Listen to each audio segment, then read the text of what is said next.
Good morning, everybody. Welcome back to the channel and episode 25, I believe, of live productivity sprint. So I'm excited to be doing that again here this morning. Should be a lot of fun.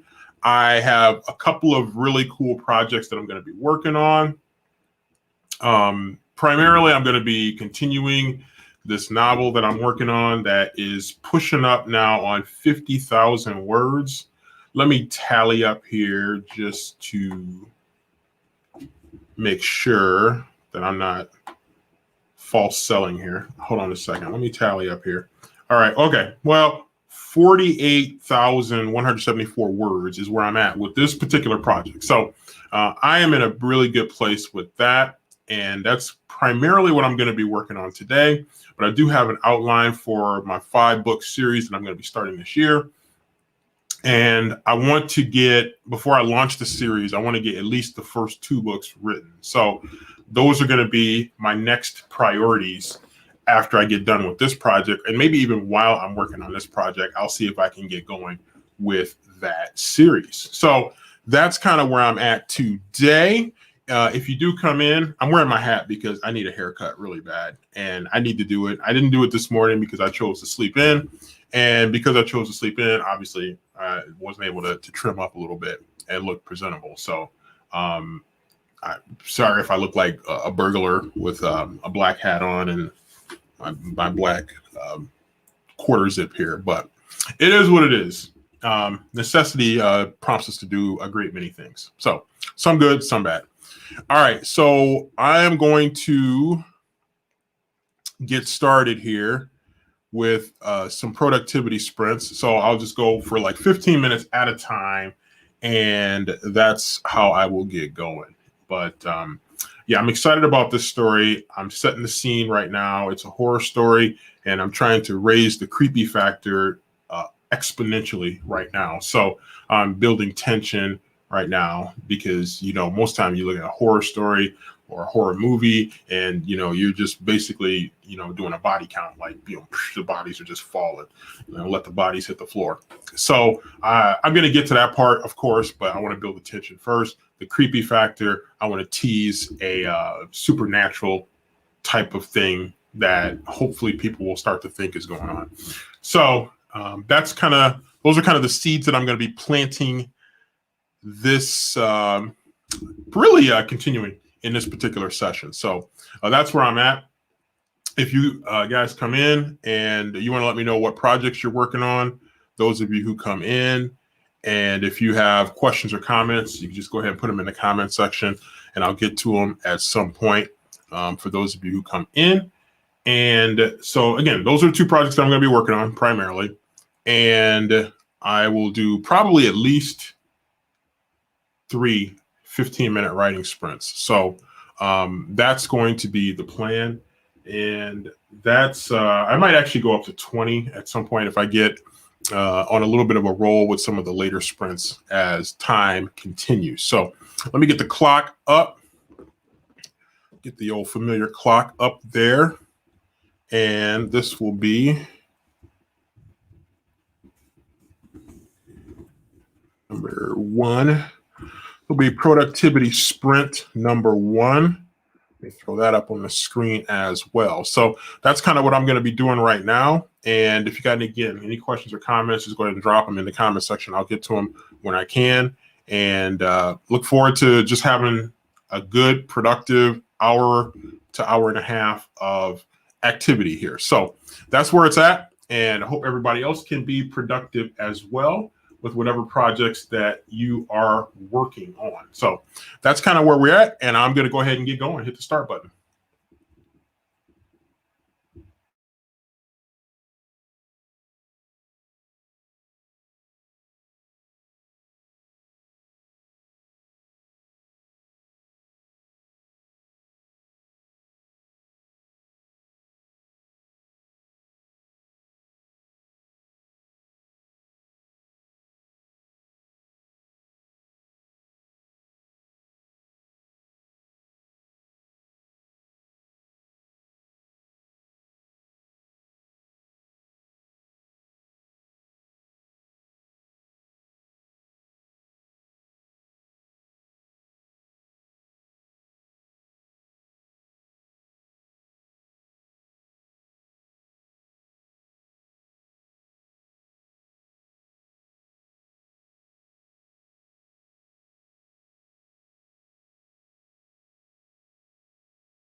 Okay, so I typed 285 words during the first sprint. It's 285 words for me. Plus, I did a little bit of editing of a section that I had before the section that I'm working on right now, the new section. There's just some things that I had to fix up as I'm setting the scene. So I had to fix a couple things, and then I managed to get in 285 words. You're probably mostly during the last 10 minutes, up to 10 minutes of that particular sprint. So as you can see on the screen, let me know what projects you guys are working on. Those of you who come through, some of you are probably at church, which is not necessarily a bad thing. Hold on a second. Let me get this next one set up. So, yeah, just getting ready to ratchet things up here a little bit because I'm pushing up on 50,000 words, and I figured it's going to take me about 65 to 70,000 words to finish it. So I'm definitely on the back end, and I'm really trying to finish this up pretty strong here. So that's where I'm at right now, and I hope everybody else is doing well. And let me go ahead and get ready for sprint number 2. As I'm just going to go ahead and keep it going. Not seeing any questions in here right now. So let me just go ahead and keep this thing going with sprint number 2.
Okay, let me tally up what I got done here. And I got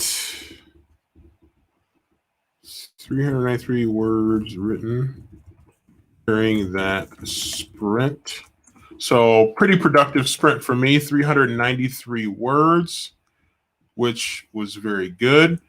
Now let me go ahead and show you guys, let you know about this article that I'm going to be going over here in a little bit.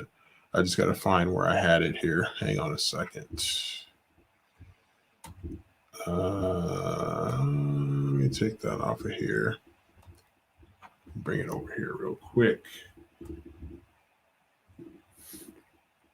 All right, so let me pull this article up real quick. I had to readjust some things. And here we go. So take this off of here. And let me take that thing off of here too. So this is the article I was looking at, because this is kind of what I'm going through right now, is building up tension. And it says 8 simple steps to how to create tension in a story, 8 simple steps. So let's take a look at it. Bridget McNulty is the author of this particular article, and it's on nownovel.com, nownovel.com/blog/create-tension-writing/. So that's where it is. It's also in the comments section if you guys want to follow along. And apparently there's a YouTube video as well. And it looks like they have a YouTube channel for those of you who are interested in checking that out. So 8 simple steps. Create a conflict crucial to your characters. So that's, again, one of the things that I've been working on right now, so that it's a part of the actual story and it makes sense. Number 2 is create engaging characters with opposing goals. And so I'm definitely working on that part. That's been a huge part of, as I'm getting close to about 50,000 words, it's been a huge part of the last probably 10 to 15,000 words in particular. It's been trying to show that there's 2 different sides. They're conflicting. They're not, they don't have shared goals. So that's kind of what I've been working on right there to try to get that going. Raising the stakes, I've been working on that as well. That's a good one. Allowing tension to ebb and flow. So it goes up, and it goes down. And so you don't get too comfortable. It's almost like coaching in a sport. You don't want to let your opponent get too comfortable with what you're doing. And so you raise the intensity level, and then you bring it down. You try to get them to a point where you don't want them to get to points where they're feeling too comfortable. Let's see. Number 5, keep making the reader ask questions. That's a good one. Number 6, create internal and external conflict. So forces that they can control to some extent, and then forces that they can't control to some extent, it sounds like. Create secondary sources of tension. That's a good one. I'll have to check that one out a little bit more. That was number 7. Number 8, make the story unfold in a shorter space of time. So those are some good ones. I'm gonna skip down to number 6. Wait, let me see what this is. Let me see this table here real quick. Looks like they had a little character sketch here. Well, this is always interesting to me, this character sketch. Timmy, rebellious teenage protagonist, age 16, male, appearance short and stocky. He always gels his hair into 90s looking spikes. Voice, slightly croaky voice, as though his voice is still breaking. Okay, so kind of like some kind of like a puberty voice, so to speak there. First goal, Timmy wants to sneak out and go to a party with a bunch of 20-somethings whom he wants to impress. Habits, rebellious, never does what he's told. And it looks like there's more there. So anyway, I just thought that was interesting. I saw that character sketch and I thought that was pretty interesting. Okay, let's jump down to 6 here. Time plot points you can milk for tension. Gotcha. All right, so let's get to number 6 here. Tension is most interesting and varied when it arises both from forces outside of the character and those within. External conflict is a conflict such as a fistfight between two adversaries or a character's fight for survival on a bitterly cold mountain pass. A character versus environment conflict. Internal conflict refers to characters' inner struggles, the difficult choices they grapple with, and the flaws, vulnerabilities, or weaknesses that get in their way. In some cases, the two types of tension may reflect one another. A character who struggles with a terror of public speaking may face an external conflict that brings that inner tension to the fore. Okay, feeling you there. Let's see. Let's go to 7. Create secondary sources of tension. Often we juggle multiple tensions and challenges at once. The protagonist of your romantic novel may not only be dealing with unrequited love, but also with her dying parent or challenge at work. So that's interesting because I actually have that going with a key character right now. That secondary source of tension. That's actually really fits what I'm working on. Your FBI agent protagonist may be experiencing tension with her husband. Think about your own life and the lives of everyone you know who has to juggle many balls in the air right now. What are the individual challenges? We all deal with conflict and tension from multiple sources, and your characters should be no different. Totally makes sense. All right, let's see. Number 8, which is the one I was really interested in a little bit. Make the story unfold in a shorter space of time. In a popular TV series like 24 or a tense thriller by Paul Hawkins or Gillian Flynn, characters are constrained by a time limit. A classic Agatha Christie-like mystery novel setup in which a murder occurs at a country house over a weekend is a good example of this. This approach is not suitable for every story, but if you can narrow the story you are telling to a short time frame and keep events concrete, clear, and fast-paced, requiring urgent resolution, this will aid tension. So I can dig that. All right, let's look at the ones that I skipped past here to jump to the end, which I'm not sure it really matters whether I did that or not. You go to create engaging characters with opposing goals. Your readers need to care what happens to your characters, and in order to make your readers care, you need to first engage them. And the tough thing for a lot of writers is when you develop a character that you like, and then you have to kill or I guess harm the character away. That's sometimes a challenge. The key here, going to the last sentence, the key here is that characters' personalities and approaches to conflict can differ and create disagreements, even fireworks. One way to make characters engaging is to give them opposing goals, views, and other features. Rebel Timmy, the character profile mentioned above, might have a mom who is a moralizing prude and a dad who's laid back and doesn't believe in disciplining his kids. This triangle could create an interesting, tense character dynamic between the three. Keep raising the stakes.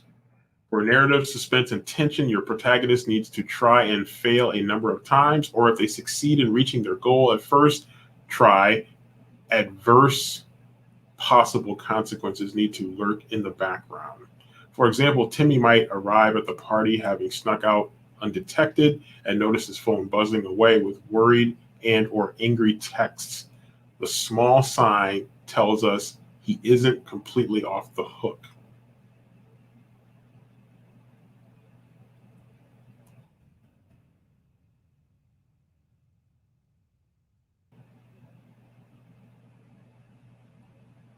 Interesting.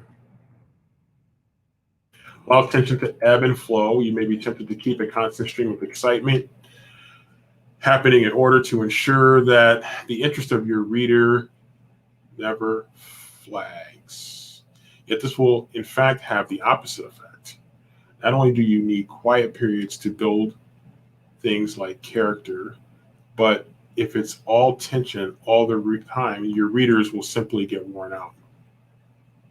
It's important to pace your suspense, and while the big moments may grow until you reach the climax at the end of the book, along the way, there should be smaller moments of tension and ease too.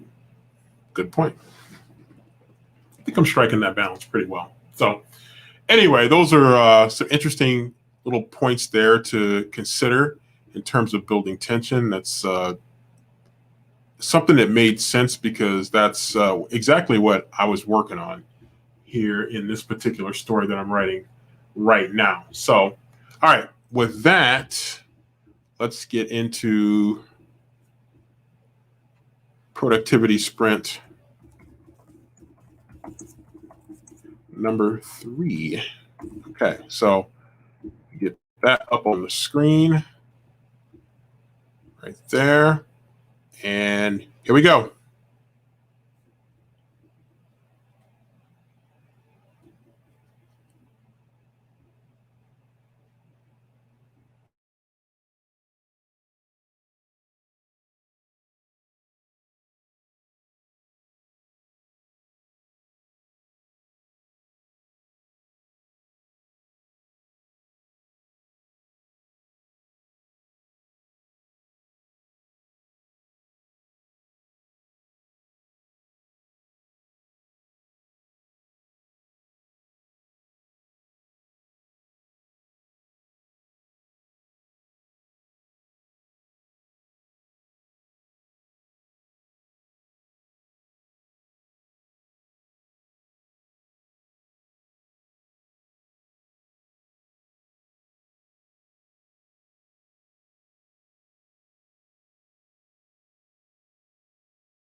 Okay, so I was starting a new chapter, so not quite as many words completed here, but 217 words completed